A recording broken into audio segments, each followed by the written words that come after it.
What's up, everybody? So we're back out in the shop, and today we're going to take one of my knives that I make a lot of. So this is just the little neck knife that I do. It's called the Rill, R-I-L-L.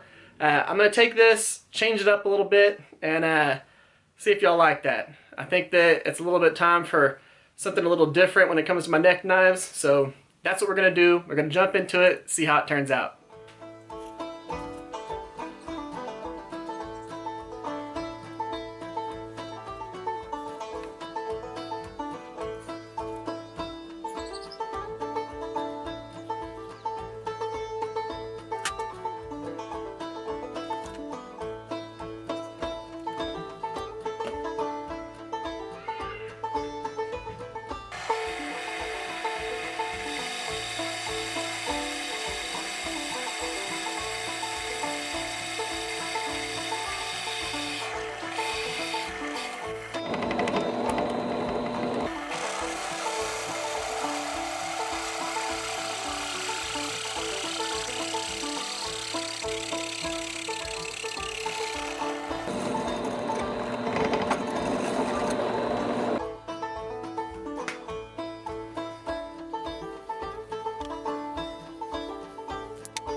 Well, we got 3 knives, 3 sheaths, and here's a little close-up. So what we got going on here: ironwood handle scales, blue G10 liners on there, acid etch on the 1095 blade, and then of course we did a hole in the front and then a hole in the back for a lanyard. I am going to be doing paracord lanyards on these, but just a nice, sleek, simple design. This is something that you can keep on you pretty much at any time. I think of it more as a pocket knife. You might not think so until you actually take a phone and put it next to it. You can see how much smaller than a phone it is. If you can put this in your pocket, you can put this in your pocket. It's not very wide, it's just enough. And you can take it and pull it out in your pocket, do what you need to do, put it back in, and you're good. So, guys, y'all tell me what y'all think about this one. I'm excited about these because I'm going to be making a few of these in the future. But, guys, if you haven't yet, give this video a thumbs up. And if you would, share this video or share a video that I've done in the past that might be your favorite. And if you haven't yet, bottom corner, hit the subscribe button, turn on the notification bell so you get notified of whenever I make things like this right here, stuff like this going on over here, a couple of really awesome things that I have going on right here. But guys, thank y'all for coming by. Thank y'all for checking that out. Y'all have an amazing day. I'll catch y'all next time.